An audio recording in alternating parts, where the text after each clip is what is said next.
Travelogue by Irfan.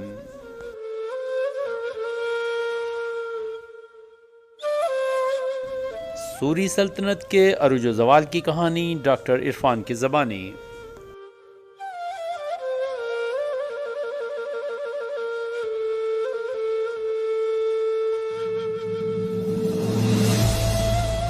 قسط number 4 sorry سلطنت کے دوسرے شہنشاہ اسلام شاہ سوری کی کہانی.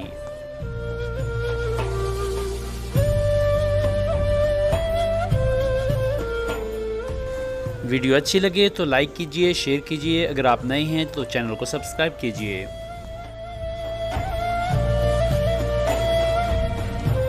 السلام علیکم ناظرین، ٹریولاگ بائی عرفان کے ساتھ میں ہوں آپ کا ہوسٹ ڈاکٹر عرفان راجپوت.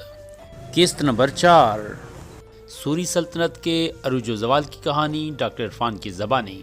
آج کے اس ولاگ میں ہم آپ کو کہانی سنانے جا رہے ہیں سوری سلطنت کے دوسرے شہنشاہ اسلام شاہ سوری کی. تو چلیے ہمارے ساتھ.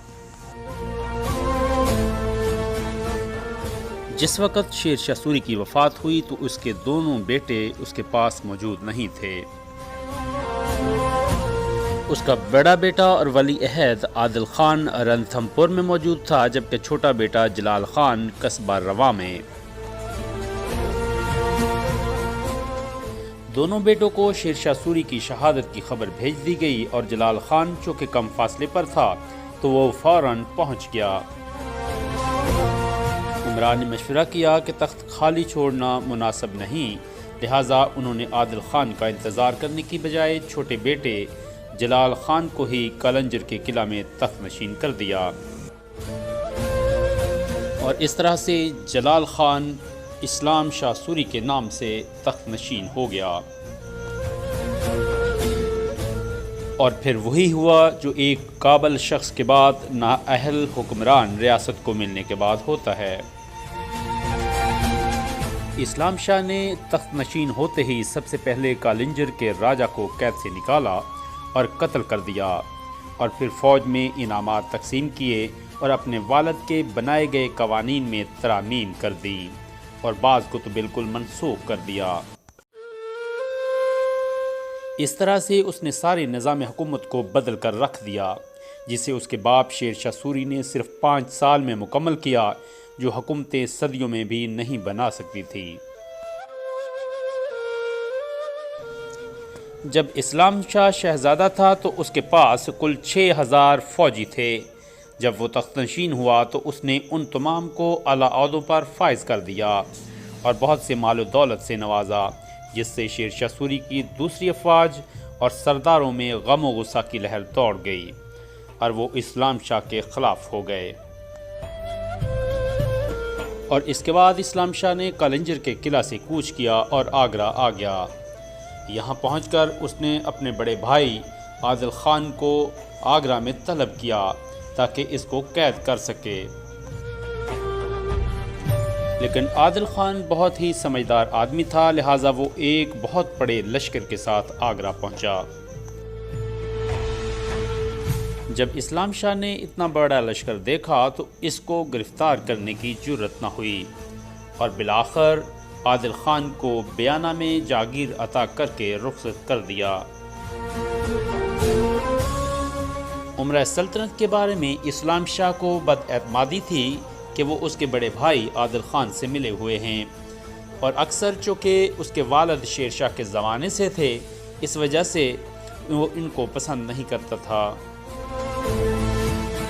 اور عمرہ سلطنت بھی اسلام شاہ کے شکی مزاج اور اس طرح کے رویے کی وجہ سے اس کے خلاف ہو گئے.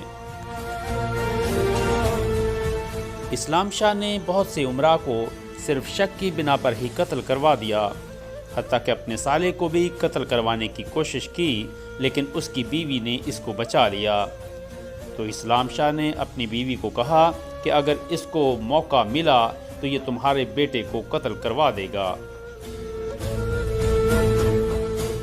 عمرہ سلطنت نے اسلام شاہ کے رویے سے تنگ آ کر عادل خان کو آگرہ پر حملہ کرنے کی دعوت دی، اور وہ ایک بہت بڑی فوج لے کر آگرہ کے قریب سیکری پہنچ گیا. اسلام شاہ نے آگرہ سے نکل کر اس کا مقابلہ کیا اور عادل خان کو شکست دی، اور اس کے بعد اس کا مقابلہ امراء سلطنت خاص خان اور عیسیٰ خان کے لشکروں سے ہوا۔ اس نے ان دونوں کو بھی شکست دی۔ اب اس کھلم کھلا بغاوت کے بعد وہ امراء سلطنت کا جانی دشمن ہو گیا، اور اس نے کچھ کو قتل کروا دیا اور باقیوں کو قید میں ڈلوا دیا۔ مالوہ کا حاکم شجاعت خان اور اعظم ہمایوں حاکم لاہور بھی اسلام شاہ کے مخالف ہو گئے، تو اس نے پوری کوشش کی کہ ان دونوں کو آگرہ بلا کر گرفتار کر لیا جائے، لیکن وہ کامیاب نہ ہو سکا۔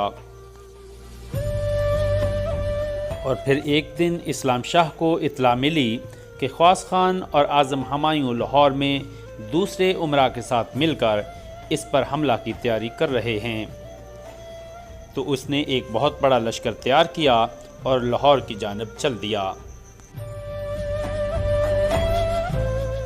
خواص خان تو جنگ کے لیے نہ آیا، لیکن دوسرے امراء کو شکست ہو گئی، اور پھر اسلام شاہ نے ان کی مدد کرنے والے نیازی پٹھانوں کو بری طرح سے قتل کیا، اور اس کے بعد گوالیار چلا گیا جو کہ اس کا ہر دل عزیز شہر تھا۔ اسلام شاہ کا کافی وقت گوالیار میں ہی گزرتا تھا۔ اسلام شاہ گوالیار ہی میں تھا کہ تاج خان نے خواص خان کا سر کاٹ کر گوالیار اسلام شاہ کو بھیج دیا۔ خواص خان شیر شاہ سوری کا قابل اعتماد ساتھی تھا، جس نے سوری سلطنت کے قیام میں سب سے زیادہ کوشش کی تھی۔ اسلام شاہ نے جب اس کو بھی مروا دیا تو سوری سلطنت کے تمام امراء اسلام شاہ کے خلاف ہو گئے، ماسوائے شجاعت خان کے، جس پر وہ مہربان سمجھا جاتا تھا۔ اور اس کے بعد شجاعت خان پر قاتلانہ حملہ ہوا، جس میں وہ بچ نکلا، اور اسلام شاہ نے پہلے اس سے مالوہ واپس لیا مگر پھر واپس کر دیا۔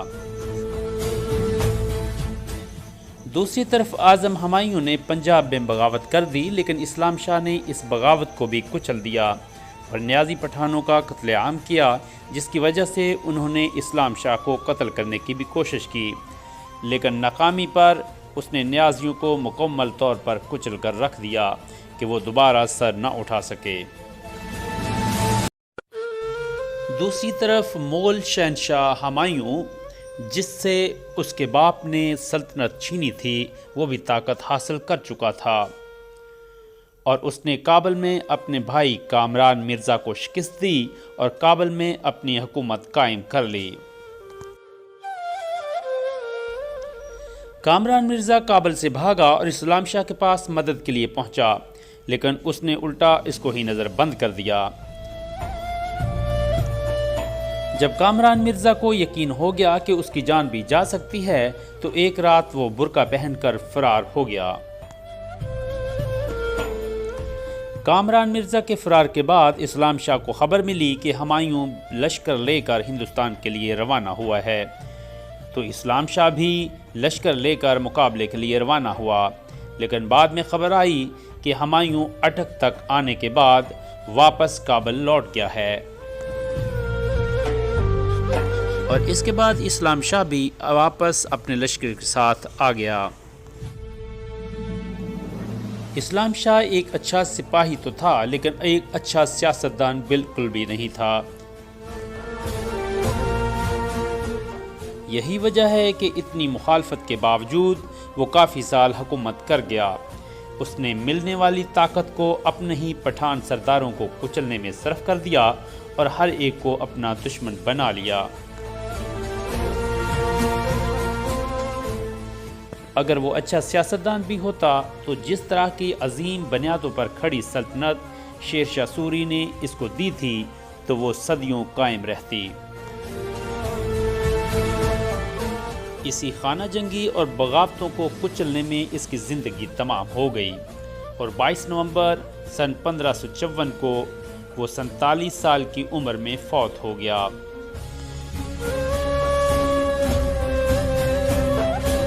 انا للہ و انا الیہ راجعون۔ اور اس کے بعد سوری سلطنت بہت تیزی سے اپنے انجام کو پہنچی اور تباہ و برباد ہو گئی اور خانہ جنگی شدید ہو گئی۔ اس کے بارے میں آپ کو بتائیں گے اگلے ایپیسوڈ میں۔ تب تک کے لیے اجازت دیجیے، اللہ حافظ۔